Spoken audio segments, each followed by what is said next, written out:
All right. Thank you. We can keep Thank you. squealing. Love you. And awesome. Probably Kyle, we turn probably me and her down just a tad. All right. So, oh yeah. Here we go. Yeah, we'll get that out of the way. All right. So before we get started, I thought it'd be fun to do a rapid fire. So these are like fast. Let's see. These are gonna be fast. We're gonna see how fast we can hit them. All right, you ready? Now the first ones are simply yes and no. Yes and no. Do you have pets? Yes. Do you have kids? No. Are you married? Yes. Do you have siblings? Yes. Are you active on social media? Yes. Do you enjoy running? No. Would you ever try stand-up comedy? No.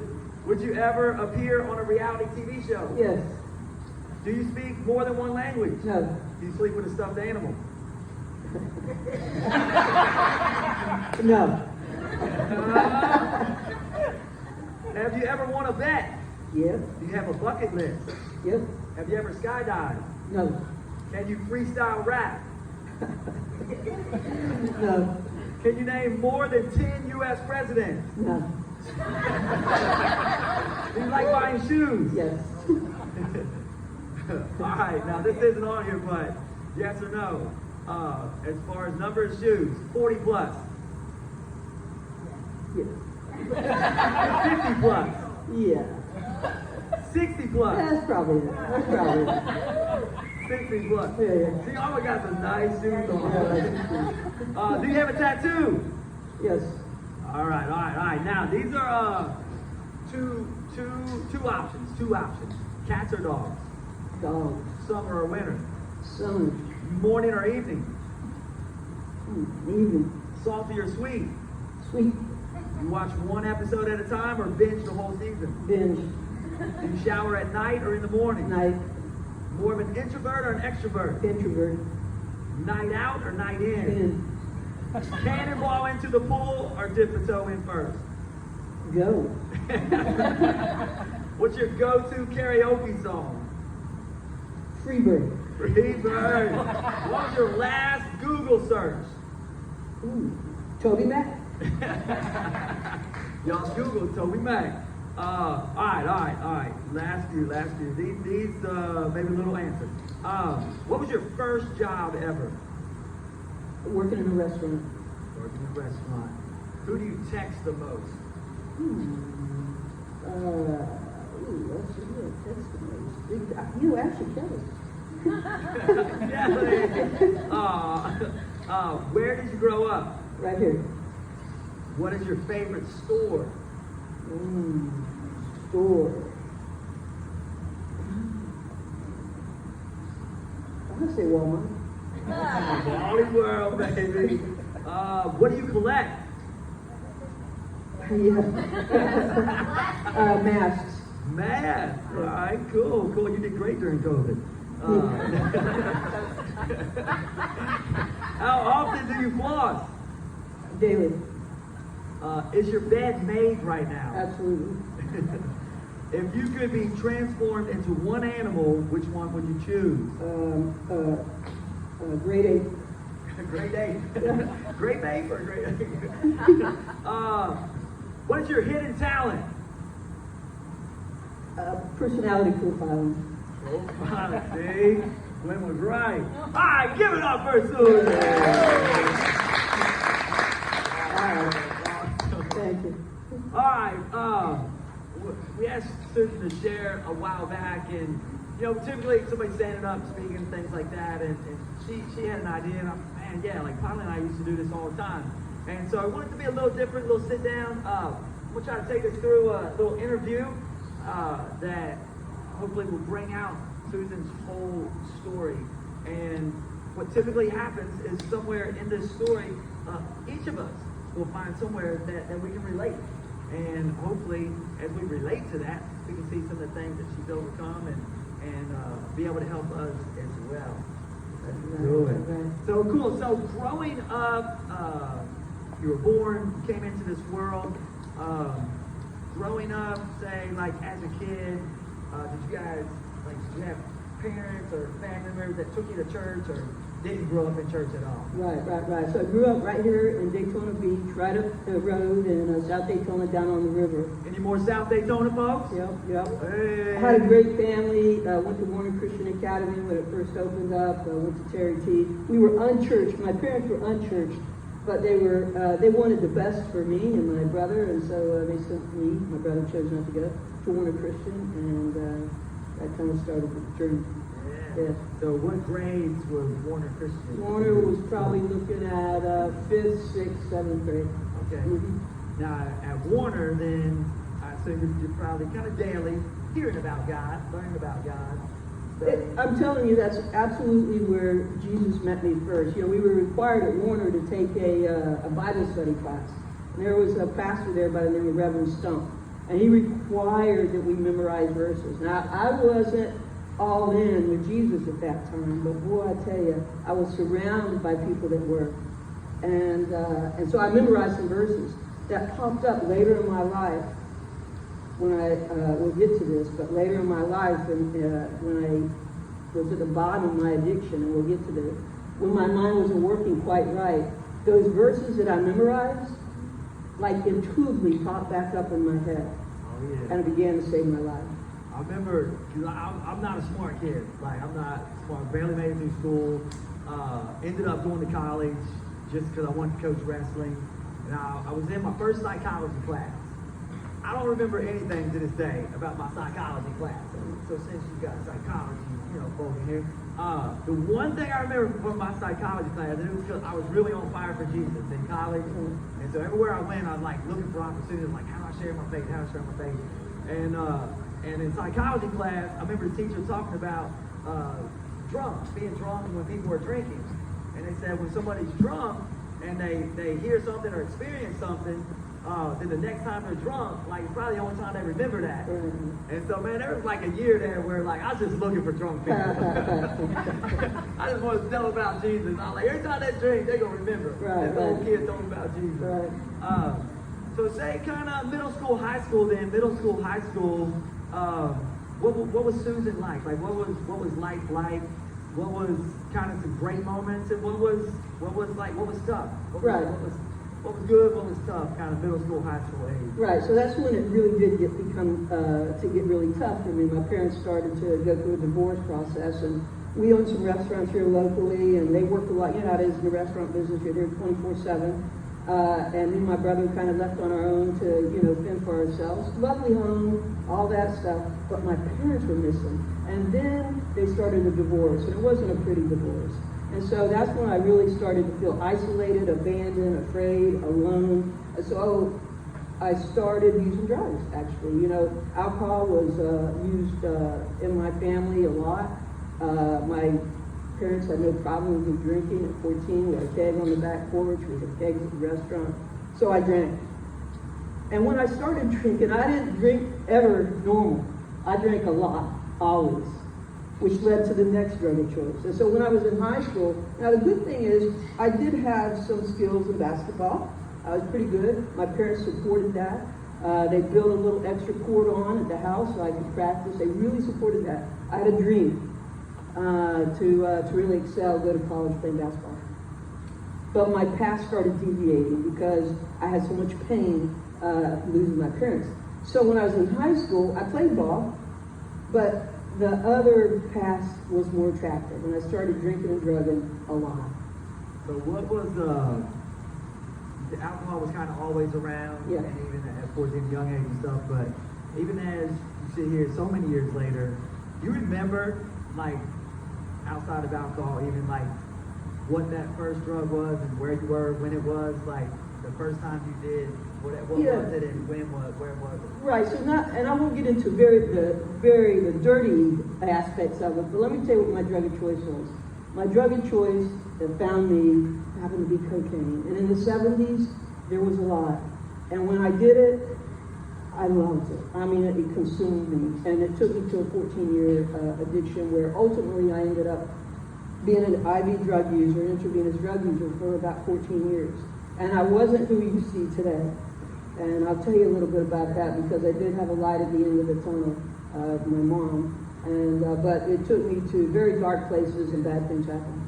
I know, I had an after-school program with a bunch of boys, unfavored kids, for 6 years, and it seemed like the thing I would tell them at least weekly was, don't let there be a first time. I'm Right. like, anytime you hear my story, you hear a story like yours, Right. like I said, any story you hear, they'll go, Yep. man, when I was 14 years Yeah. old, whatever it was, and I do too, I'll be 55, and I'm like, I'm 14 years old, me, my stepbrother Chris, my friend Chris Graham, like we got high for the first time. I can like picture the sidewalk I was on. Exactly, right. And I'm like, man, if you can just don't have that first. Right. Like, let that be your story. But Right.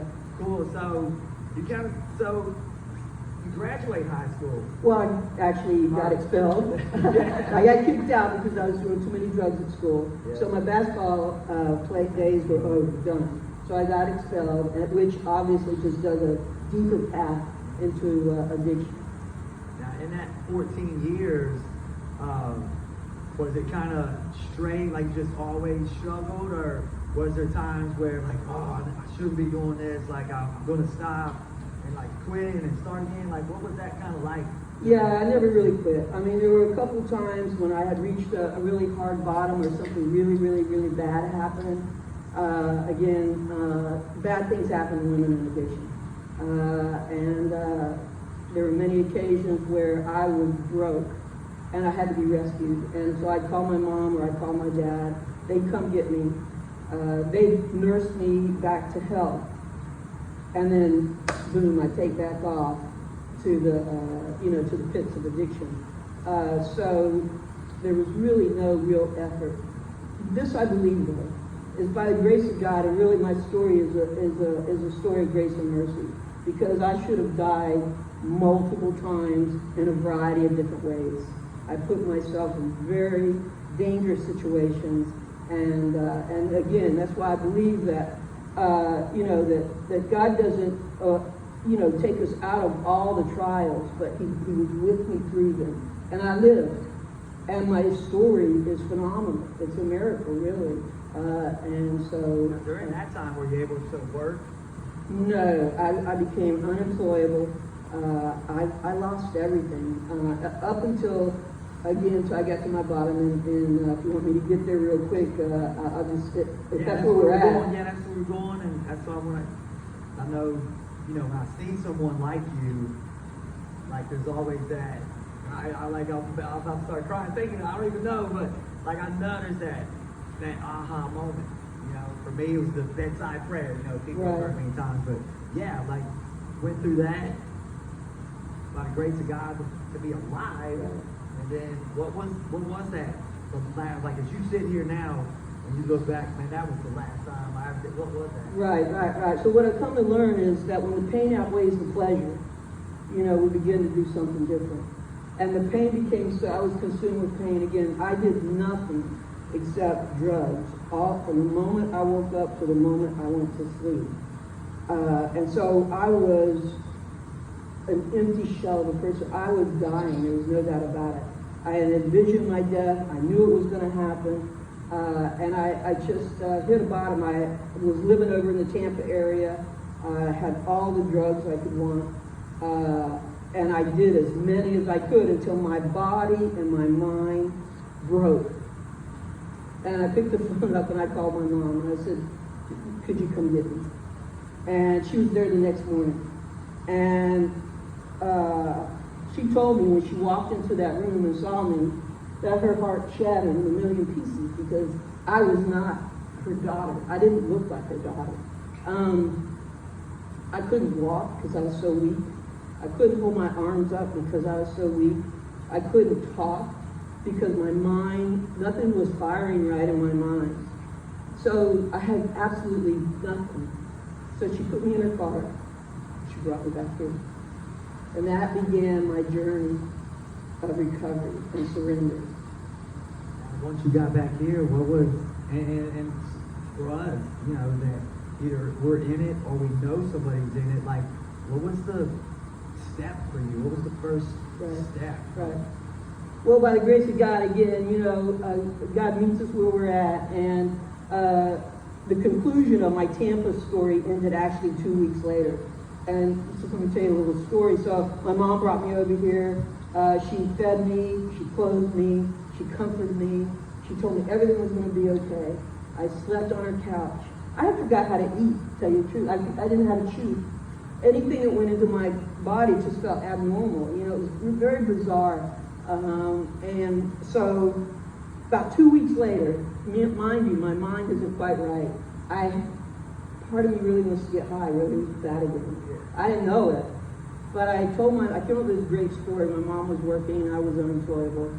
I said, Mama, I'd like to get a job. Could I borrow your car to go get a job? Of course, honey. So I drive her to work that day, and I know what I'm doing. I'm beelining back over to Tampa, to where I just left 2 weeks ago. So I stole her car, went to Tampa, walked in the house where I just left a couple of weeks ago. The guy that I've been with for many years said, what are you doing here? I said, I came to check on you. He says, you want to get high? I had no defenses, and I got high. Again. Now, the only good thing that happened was I called my mom, and I said, Mom, I'm in Tampa. I left. I'm in Tampa. She broke down crying. I broke down crying. I told her, I'll be back tomorrow. So, this is really, so let me just say this real quick. This is where the epiphany, this is where God really met me where I was at, right then and there. The following morning, I didn't sleep much that night. I got up early, it was dark. I get on I-4 and I'm heading east, back over here. And this is where, again, God really is such a personal God. And he met me where I was at. And I'm driving the car on I-4 and I look out the windshield and I see this bright, fluorescent, pink, orange orb in the road ahead, and I'm looking at it and I'm thinking, what is that? What? I can't compute it. I don't know what it is. I said, what is that? I'm saying, then all of a sudden it clicks. It's the sun. The sun was coming up. You see, as a dopey, you don't see the sun often. You sleep all day and dope all night. But I saw the sun, and it was beautiful. And I got this sense of warmth and peace. And many of you have had this on your individual basis.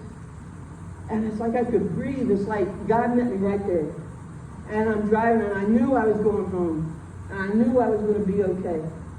And then, to kick it off, God met me again. Because on the radio, and this is my salvation song, and it's a little funny, but whatever.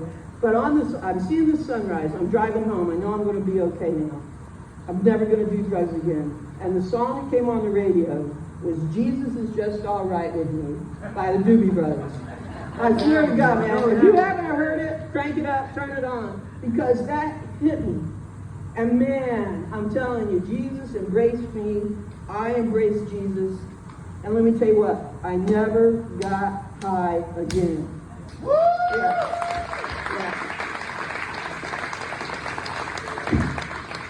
Awesome. Man, when you were talking, and you were saying, I asked my mom if I could borrow her car to go get a job, like my heart sank. And I knew exactly what was going to happen.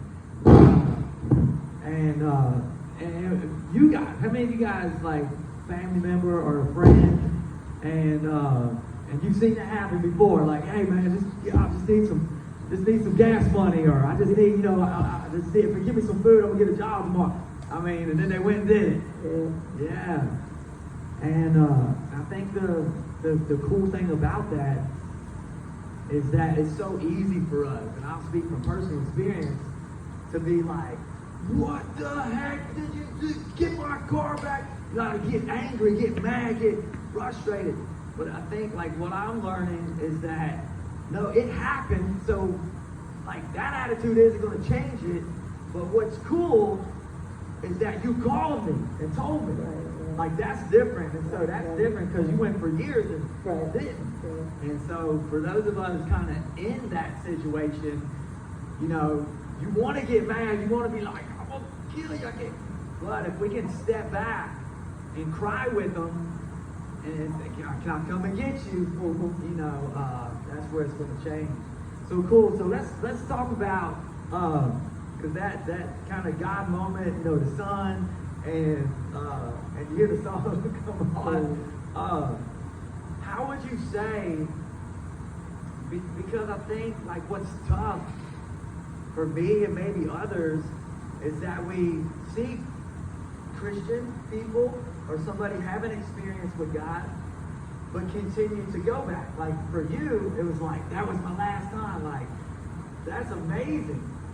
But why would you say, kind of in your faith and psychology perspective, why isn't it like that for everybody? Like with the power of God that I know, you know what I'm saying? Sure. Like how would you answer that? Well, addiction, you know, is a disease of body, mind, and spirit. And I wear the hat today that says clean because I've been clean for over 34 continuous years. And by the grace of God. And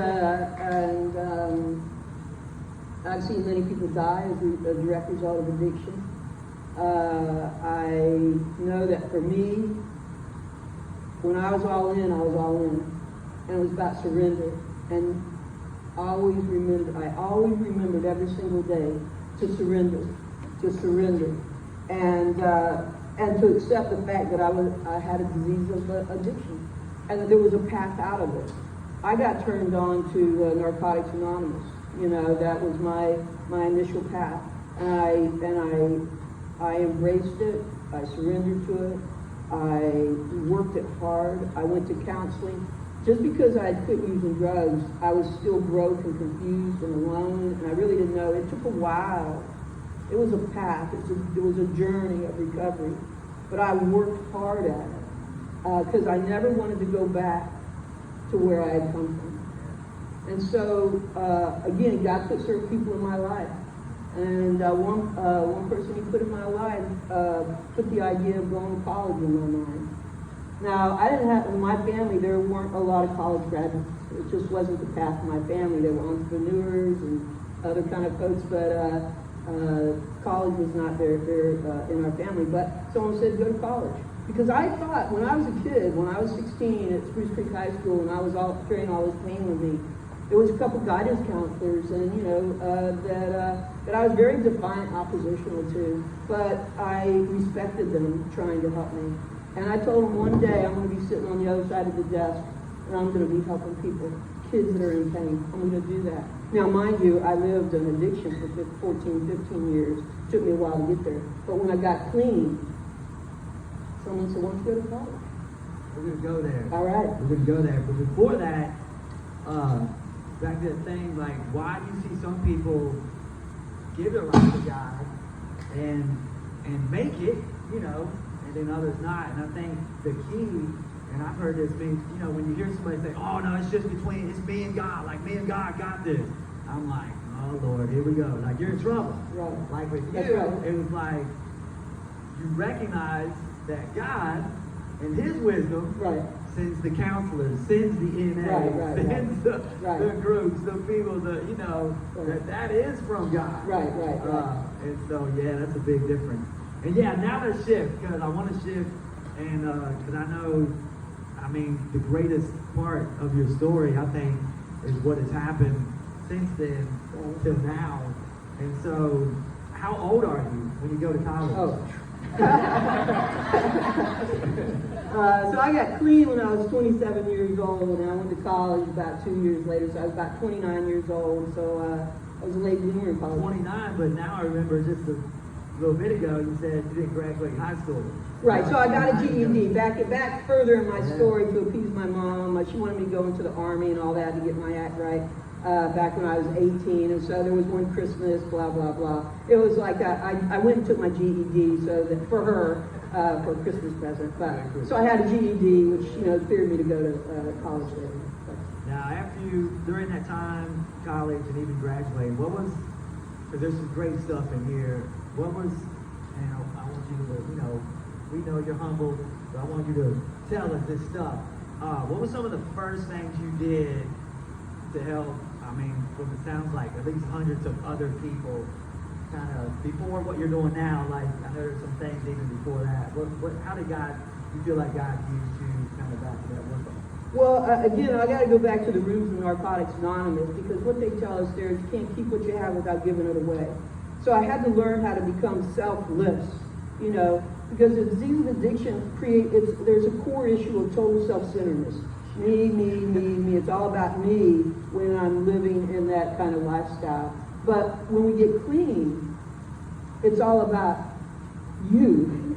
Someone reached out to me, so now I reached out to somebody else. So I began a path of helping others in that way. And sometimes simply by sharing my story, sometimes simply by just showing up and giving somebody a hug, telling them it's going to be okay. That I just began to pass on what was given to me. And let me tell you what, something happens very beautifully when we begin to be selfless. And then we move from being helping others. I'm telling you, when I turned my will and my life, who I was totally, over to the care of God, my life began to change in a very significant way. I was free. And as a kid, that's all I wanted. I wanted freedom. Just some freedom, man. And I started getting at it deeper and deeper and deeper levels when I turned my will and my life over to the care of God. And what are some ways that you kind of reached out and started helping some homeless folks? Well, again, God opens the doors, right? I show up every day. I thank God I'm alive and, put me to work. What is my job today? Who can I serve? Who can I help? That's why I was here. Purpose is to serve others, right? Serve God, serve others.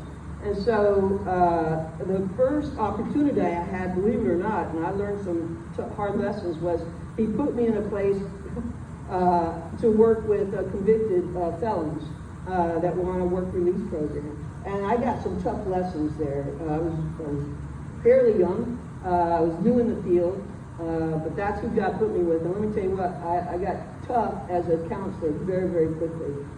One of my most significant journeys was he opened the door for me to be a director of a residential adolescent program. Man, I'm telling you, that was a dream fulfilled, right?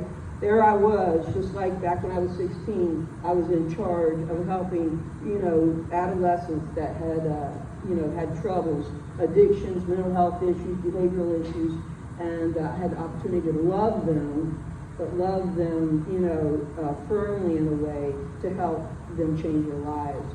And so, I work with adolescents, I work with adults with addictions, again, very sad situation. Nobody plans to be an addict. And nobody plans at 45, 50, whatever, to be broke, penniless, homeless. It wasn't the plan. The disease of addiction destroys people from the inside out. It starts spiritually, mentally, emotionally, physically. And so in the reverse, we begin to treat them. We'll treat them physically. We'll get them better, right? And then emotionally and mentally. And then ultimately, spiritually, we want to introduce them to, spiritual way of life. So the door's open. And working with the homeless, I did that for about 15 years, give or take. My friend Lori helped me with that over there in the DeLand area. And at first, I was a little rigid. I didn't really want to work with the homeless. I wanted to work with addicts, but the door opened. And there's a whole story behind that, but the door opened for me to be a director of a program over in the DeLand area to serve the homeless. And let me tell you what, my heart got bigger. It got bigger, and my love got deeper. And I'm so grateful because, the homeless are not very lovable sometimes. They've had a hard life, and they suffer every day. And you got to have a big heart. I mean, God made that heart in me to be big and open and to love them unconditionally, and meet them where they're at. So I had the opportunity to do that for many, many years. And then it kind of catches up current, where you are now, but how this started, like what you're doing now, how did that start, and what all does that look like right now? Right. What you're doing and what you have, and right. what So God's blessed you with. Yeah, no doubt. So one of the biggest blessings in my life is my husband. Let me just mention him for a moment. He's at home. He's praying for me. He is a man of God. And I so needed a man of God in my life. We met literally down on Main Street during Bike Week, and it was a beautiful thing. And he was from New Jersey, there was a clubhouse down there, some of you may know, it used to be the old elbow room, but they turned it into a Christian motorcycle clubhouse called for the Sons of God. And that was the lifestyle I was in at that time. That was forever ago, 30 years ago. And so we met. He went back to Jersey. He came back a year later. We dated for a year, and we got married. And he is my rock. There is no doubt about it. He has loved me through everything.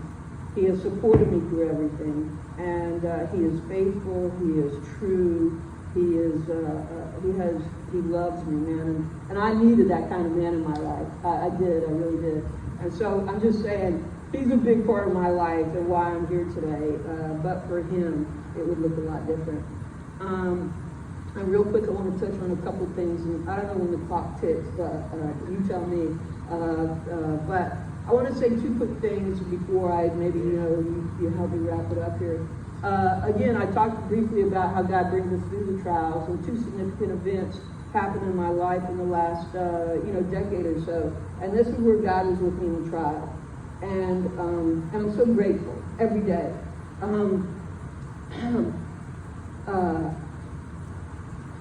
So in 2012, my dad committed suicide unexpectedly. Blew me away. I did not know how to live without him. We were two peas in a pod. We clicked from when I was a little girl to forever. And it was unexpected, and it happened. So God brought me through that in a way that I know I'm going to see him in glory. But let me tell you, it was a hard trial here on earth. But God was with me through it. About that same time, my mom was diagnosed with Alzheimer's, a slow death. And so she suffered with Alzheimer's for about 10 years. So I became her mother. She became childlike. We met her many times. It was a hard journey. But I was so grateful that I was present and able to be with her through that time. These were significant events in my life that I knew that God walked me through.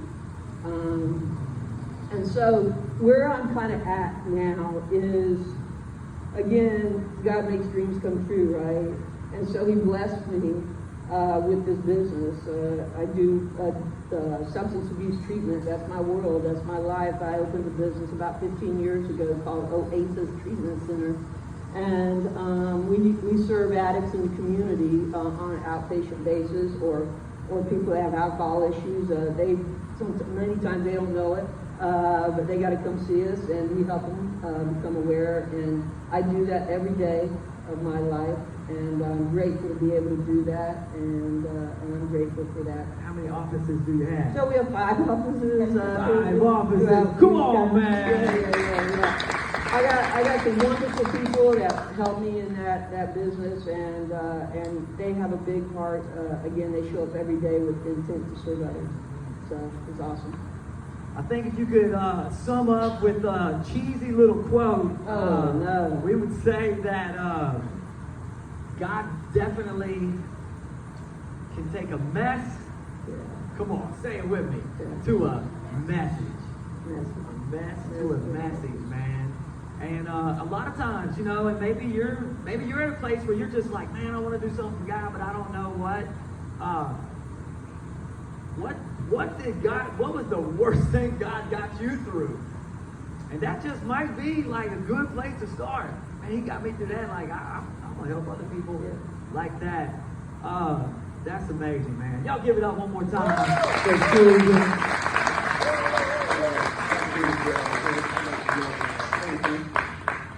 Awesome. Wow.